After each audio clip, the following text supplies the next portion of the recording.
Hello my dear friends, good morning. आज हम बात करेंगे आर ओ के बारे में।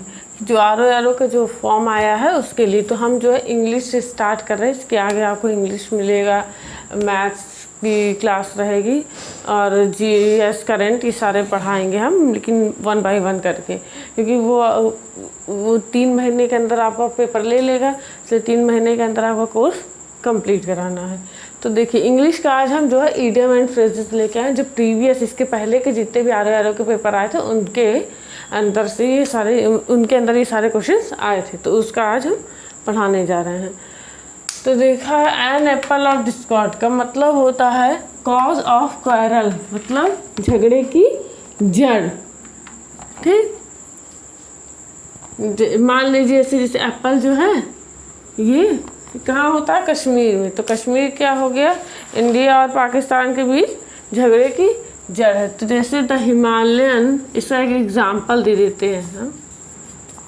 ठीक,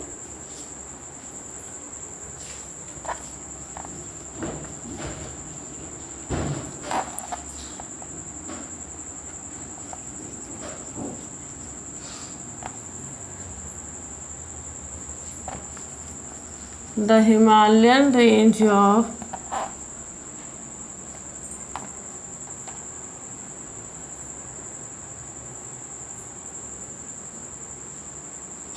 the Himalayan range is an apple of discord between India and China. ठीक, जो हिमालयन, इसका क्या मतलब है कि एन एप्पल ऑफ डिस्कॉर्ड का मतलब हो गया कॉज ऑफ क्वारल, मतलब झगड़े की जड़। तो इसका एग्जाम्पल क्या हुआ कि the Himalayan range is an apple of Discord between India and China. ठीक, इंडिया और चाइना के बीच जो है वो झगड़े की जड़ है। ठीक, अब फर्स्ट, सेकंड है an apple of one side.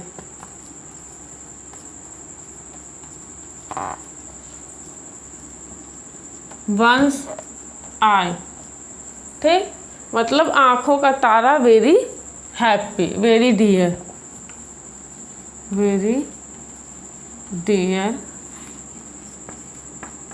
आंखों का तारा। ठीक, an apple of one's eye का मतलब क्या होता है, वेरी डियर आंखों का तारा। जैसे हर ओनली सन, एग्जाम्पल इसका हो गया हर ओनली सन। ठीक, is an apple of one's eye. ठीक, हो गया। जैसे किसी की मान लीजिए कोई है जिसका केवल इकलौता लड़का है, तो वो देखते हैं कितना, मतलब अपने बेटे के लिए कितना वो रहती है। तो मतलब जो इसका मतलब क्या होगा कि मतलब बहुत ज़्यादा प्यार करना और उनकी आंखों का तारा होना। ठीक, थर्ड है, ये सारे क्वेश्चन जो प्रीवियस के जो मतलब प्रीवियस के जो भी UPSI, UPSSC के फॉर्म है, ये आर ओ के ये सारे क्वेश्चन आए हुए हैं। तो वही हम आज जो है आज जो है सारे पहले उसका वो सारे क्वेश्चन करवाएंगे, उसके आगे जो है और फिर पढ़ाएंगे। टू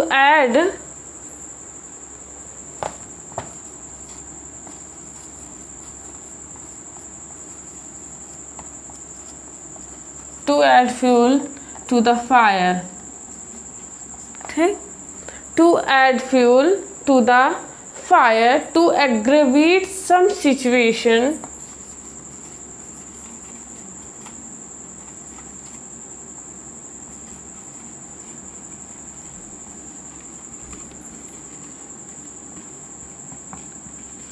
सिचुएशन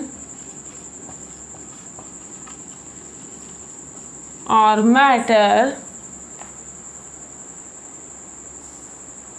ठीक, कि मतलब ऐड का मतलब आप समझ ही रहे हो कि add fuel to the fire. अगर फ्यूल में कुछ और जैसे फ्यूल है और फ्यूल में हम आग लगा दी तो फायर, आग भड़क गई, तो जैसे टू एग्रेवेट सम सिचुएशंस और मैटर, ठीक।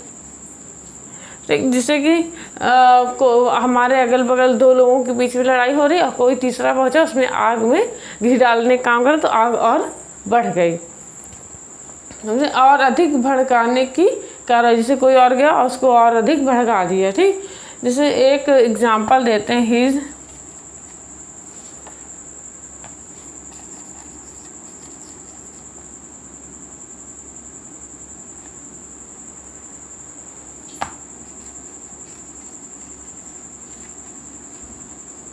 his abusive language added fuel to the fire, ठीक। मतलब कोई था जिसकी जो है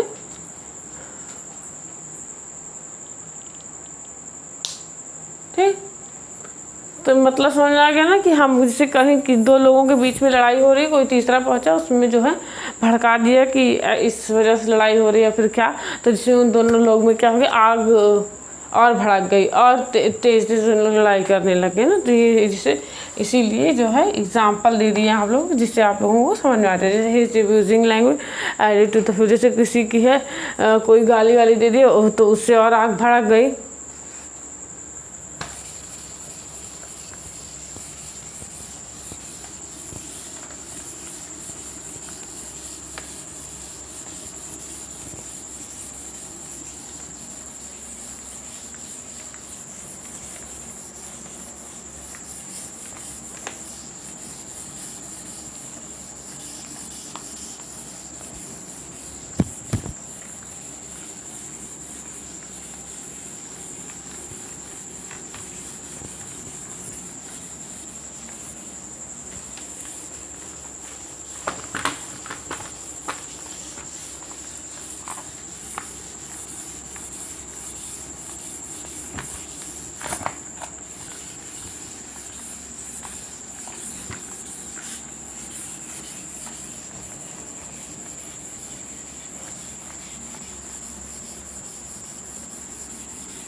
फोर्थ है a bed of roses।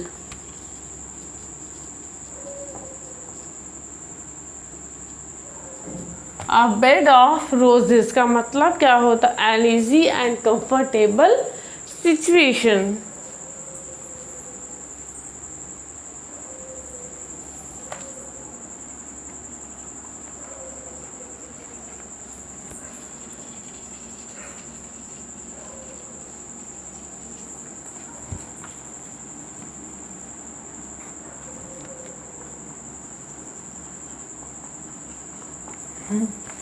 ठीक, अ बेड ऑफ रोजेस का मतलब होता है an easy and comfortable situation, सरल और आराम, ठीक, सरल और आराम की। The post of the prime minister is not a,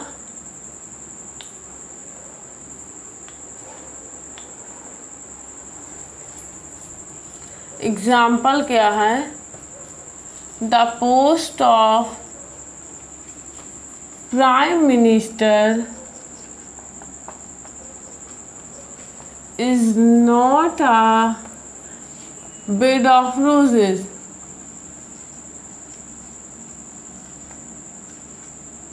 ठीक, अब नेक्स्ट वन है against the rainy day. Fifth वाला क्या है, अगेंस्ट द रेनी डे। ठीक, मतलब क्या हो गया इसका, against the rainy, precaution for emergency, हमें जो है इमरजेंसी के लिए प्रिकॉशन रखना चाहिए।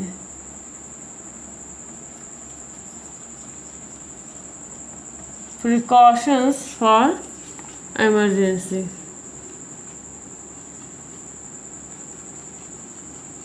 ठीक, हाँ, क्योंकि हमको जो है मतलब किसी भी कोई भी कठिन परिस्थिति के लिए पहले से तैयार रहना चाहिए। जैसे हमें थोड़े पैसे जो जमा करना चाहिए कि इन फ्यूचर हमको क्या कभी किस चीज़ की ज़रूरत पड़ जाए। तो इसी के लिए कहा गया है कि against the rainy day precaution, उसका मतलब प्रिकॉशन फॉर इमरजेंसी, मतलब कठिन परिस्थिति के लिए हमें कुछ पैसे या कुछ भी मतलब हमको अपने लिए, जैसे आप इससे समझिए कि रेनी डे का मतलब कि हमें जो है अम्ब्रेला का जो है इंतज़ाम करना चाहिए कि जब भी बारिश हो जाए। You must save something every month against the rainy day. ये देखिए, यू मस्ट सेव समथिंग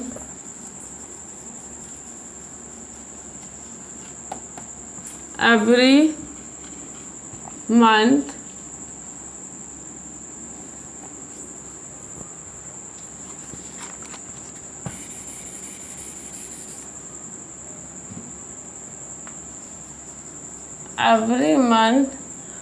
क्या हो गया, for the rainy day.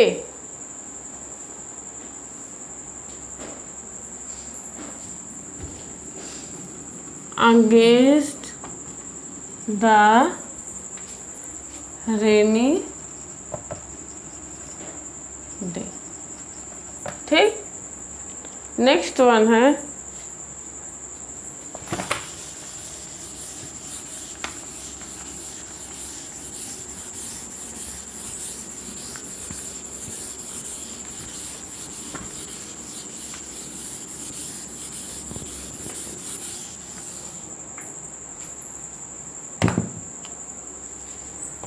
Six है एट वंस फिंगर एंड। ठीक, at once finger end, to have full and ready knowledge.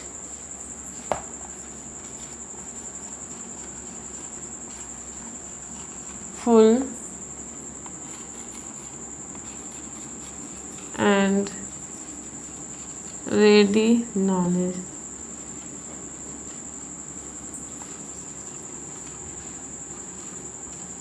ठीक, to have full and ready knowledge।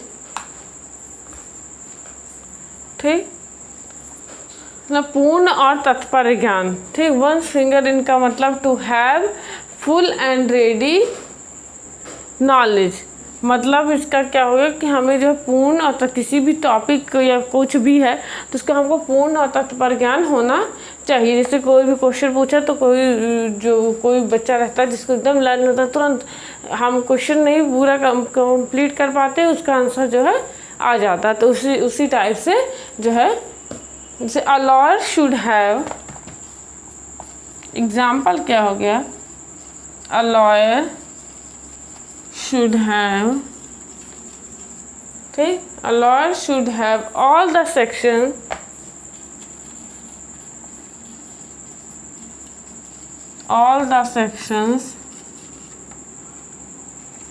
at one's finger end।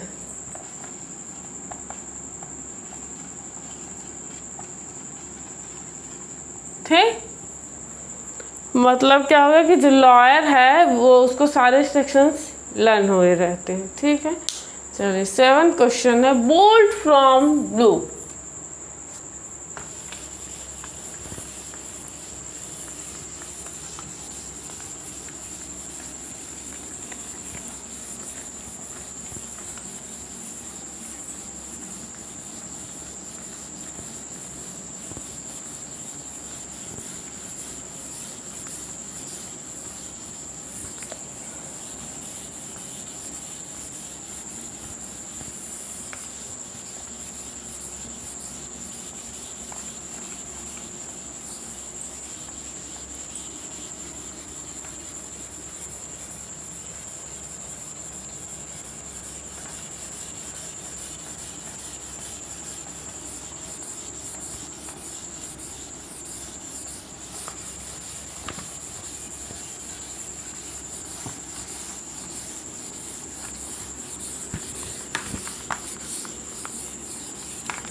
Seventh हमारा क्या है, bolt from the blue.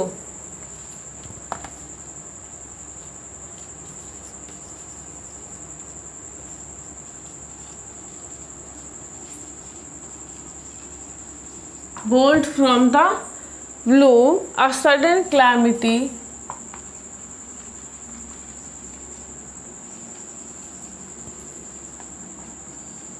ठीक, bolt from the blue a sudden calamity, अचानक आया हुआ संकट। जैसे कोई भी अचानक संकट, जैसे कोई भी है अचानक से बीमार हो गया तो हमारे ऊपर क्या आ गया, वो एक संकट। The news of his father's death, example क्या हो गया, the news of his father's death,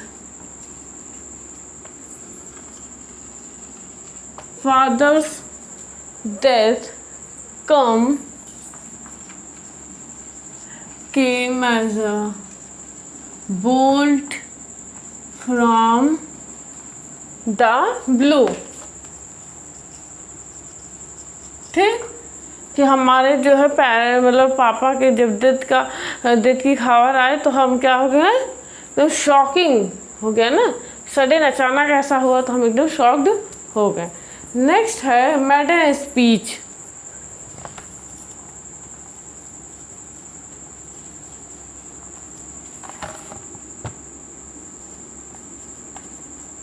मैडन speech, ठीक, मैडन स्पीच का मतलब क्या होता है,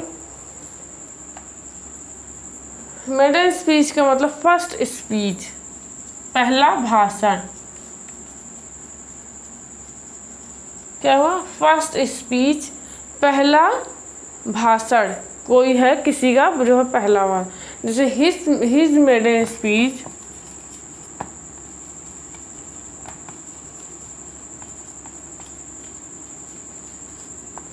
his maiden speech was quite a success.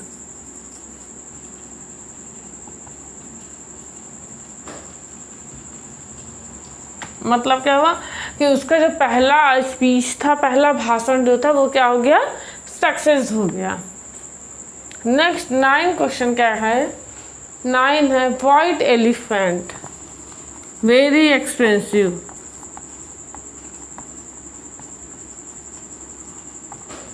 ठीक, क्या है, अ वेरी एक्सपेंसिव। ठीक, बहुत कीमती, बहुत खर्चीली वस्तु है, बहुत खर्चा करने वाला, मतलब ये बहुत कीमती कुछ भी आप।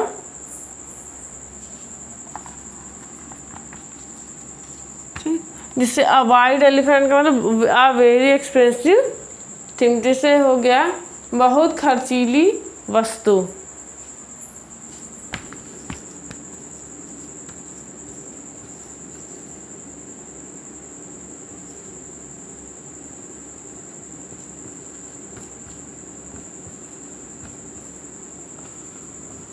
बहुत खर्चीली वस्तु। ठीक, जैसे एग्जाम्पल इसका क्या लेते हैं, a European wife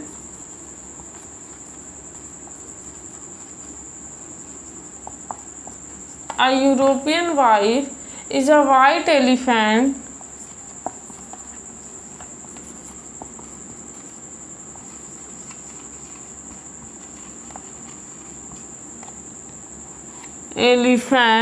white elephant for an Indian। ठीक, चलिए 10 वाला क्या कहता है, 10 है to bring to book.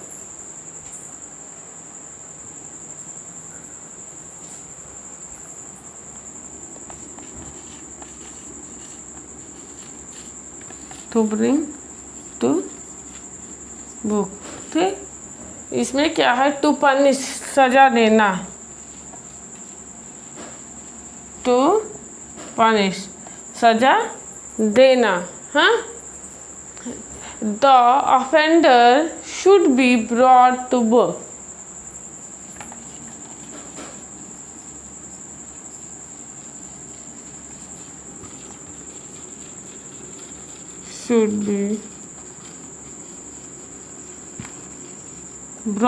should be brought to book थे। 10th वाला क्वेश्चन था।